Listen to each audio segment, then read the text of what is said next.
Recording in progress. Hi, and welcome to Physics Key Stage 3 Science Speed.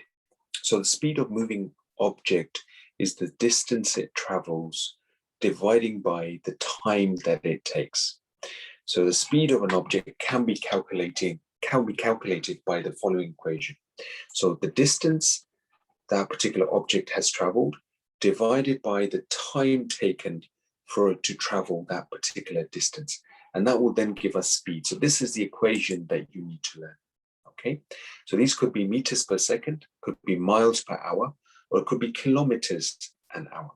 So the example below shows how to work out the speed of a toy car. So for example, if you push this particular car, the car travels a distance of 10 meters in 5 seconds, all right? So this is just an example, 10 meters in 5 seconds.